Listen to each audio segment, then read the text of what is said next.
Imagine a horrifying scene so revolting that anyone nearby would be overwhelmed by the unbearable stench, a body grotesquely deformed, racked by excruciating pain, emitting a nauseating odor that caused courtiers to faint. After his death, the putrid fluids oozing from his coffin attracted stray dogs that eagerly licked up the foul substance. This was the ghastly end of one of history's most feared monarchs. Today, we unveil the grim truth behind the death of Henry VIII of England, a tale so grotesque and repugnant that it is seldom told in its full, horrifying reality.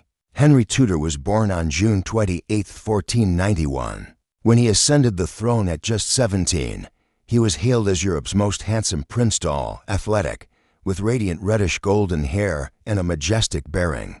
A Venetian ambassador once described him as possessing an extraordinary figure and an almost angelic face, more beautiful than any other Christian prince of the time. So how did this paragon of virility and power end up enduring such a humiliating and degrading death?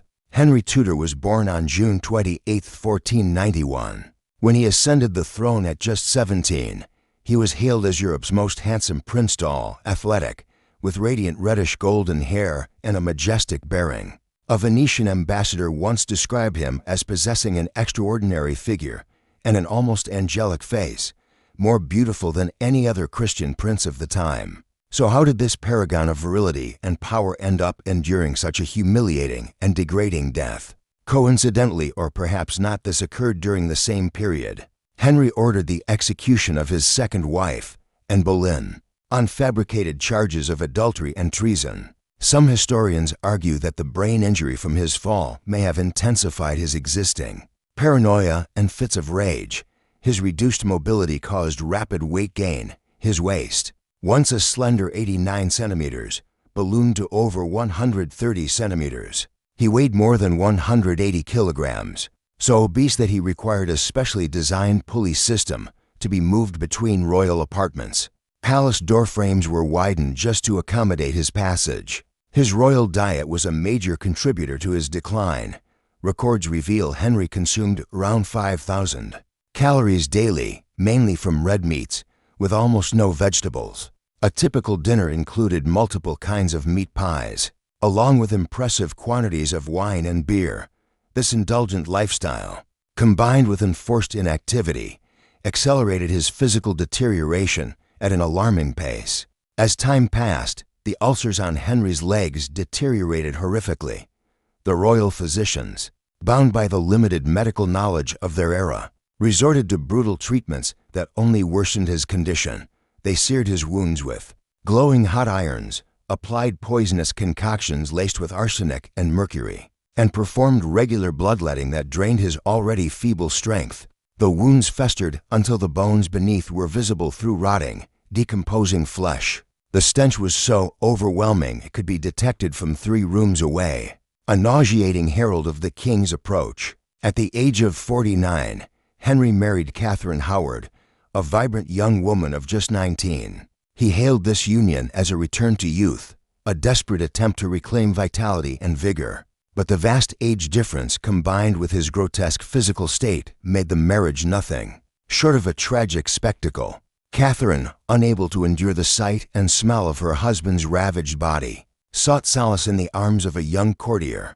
When this scandalous affair came to light, Henry responded with merciless fury. He ordered the execution of both his unfaithful wife and her lover. His final marriage to Catherine Parr in 1543 was far from romantic. It was a cold political alliance, with Catherine assuming the role of nurse rather than bride, devotedly caring for the dying king despite the grisly fate that had befallen his previous wives. In his waning years, Henry suffered from a host of debilitating ailments. Modern medical experts speculate he battled diabetes, severe gout, hypertension, and heart failure. Some have proposed syphilis as well, though this diagnosis remains controversial among historians. This relentless barrage of diseases transformed Henry's last years into an endless nightmare. Contemporary accounts describe how the once mighty king oscillated between unbearable agony, screaming curses and insults at all around him, and deep, immobilizing melancholia, spending hours utterly motionless. His paranoia, already fueled by physical suffering, spiraled into obsession. The brilliant statesman became a shadow of himself, consumed by delusions of conspiracy. Trusted friends and loyal advisors fell victim to his unfounded suspicions and were executed on mere whispers of treason. Fear ruled the court. A careless word, a misread glance could summon the death sentence. In a grim irony, Henry ordered the execution of Henry Howard, Earl of Surrey. Just 9 days before his own demise, his terror of being poisoned grew into an obsession. He established an elaborate security protocol for his meals. Servants were forced to taste every dish before it reached his lips, and all utensils were scrutinized for any sign of tampering. This fixation may have been a symptom of mounting mental instability or the result of small, repeated strokes. As death drew near, Henry's suffering became almost unimaginable. In his final months, he was barely able to move even with assistance. Gangrene had taken hold of his legs, worsening the already unbearable stench. The royal court turned into a chamber of whispers and miasma, where courtiers covered their noses with perfume-soaked handkerchiefs, forcing themselves to remain in the king's presence despite the overwhelming odor.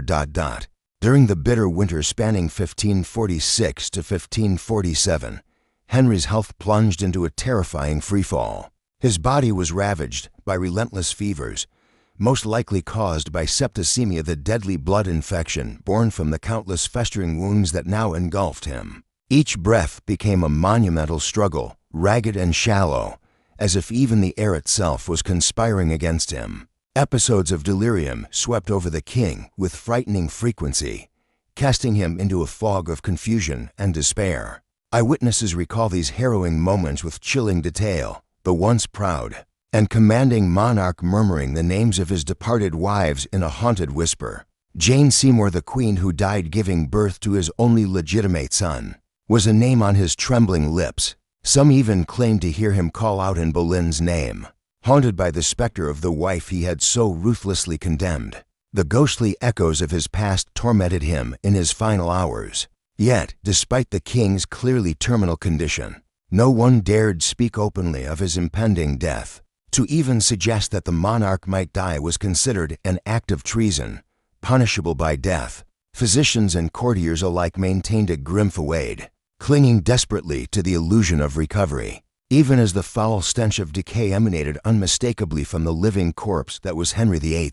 On January 27, 1547, sensing the end was close, Henry allowed Archbishop Thomas Cranmer to be summoned to his bedside. The king, now too weak to speak, gave Cranmer a final, meaningful squeeze of the hand when asked if he died in the Christian faith, a poignant last act of consciousness.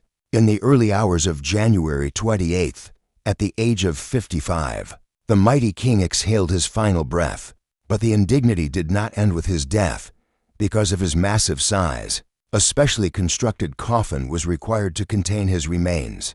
Preparing Henry's body for the funeral became a gruesome ordeal for the royal embalmers. Embalming at the time was rudimentary. The viscera were removed and the cavities stuffed with aromatic herbs, a feeble attempt to mask the rot. In the days that followed, as the body lay awaiting its grand state funeral, one of the most macabre episodes in Henry's post-mortem story unfolded. The coffin, poorly sealed against the gases and fluids of decomposition, began to leak while resting in the chapel of Ken Abbey. During the night, chroniclers tell of a grotesque scene. The foul, cadaverous fluids dripped onto the chapel floor, where they were discovered by scavenging stray dogs, who eagerly lapped up the putrid substance. This humiliating spectacle the mighty Henry reduced to leaking decay. His body violated by street animals stands as a stark symbol of the crushing fall of a king who had once wielded absolute power, defied the Pope, redefined English religion, and sent two of his wives to the scaffold. Finally, on February 16, 1547, nearly 3 weeks after his death, Henry VIII's funeral took place. Despite the unbearable stench radiating from the coffin, the ceremony proceeded with all the grandeur befitting a monarch of his stature. He was laid to rest in St. George's Chapel at Windsor Castle beside Jane Seymour, the only wife to bear him the son he desperately desired, Edward VI. Tragically ironic, Edward's reign lasted a mere 6 years, ending with his death at just 15. The throne then passed to Mary I, daughter of Catherine of Aragon, who sought to reverse her father's Protestant reforms, and finally to Elizabeth I, daughter of Anne Boleyn, who would go on to usher in England's golden age. The throne passed to Mary I, daughter of Catherine of Aragon, who fiercely attempted to reverse her father's sweeping Protestant reforms, and ultimately to Elizabeth I, daughter of Anne Boleyn, who would go on to establish a golden age for England. The grotesque death of Henry VIII remains a stark, haunting reminder of the fragile limits of human power. The king who once declared himself above the law, capable of reshaping a nation's religion and disposing of lives at whim, was ultimately a prisoner of his own mortal flesh. His death did not merely mark the end of a man, but symbolized the decline of an entire era. English historian Alison Weir poignantly captured this paradox. It is one of history's great ironies that a man who began with such promise, beauty, and brilliance ended his days as a grotesque caricature of himself, tormented by relentless physical agony and mental turmoil. Feared and flattered but rarely truly loved, Henry VIII's transformation from the ideal Renaissance prince into an obese, sick tyrant is one of the most striking examples of how absolute power, chronic pain, and progressive disease can devastate an individual.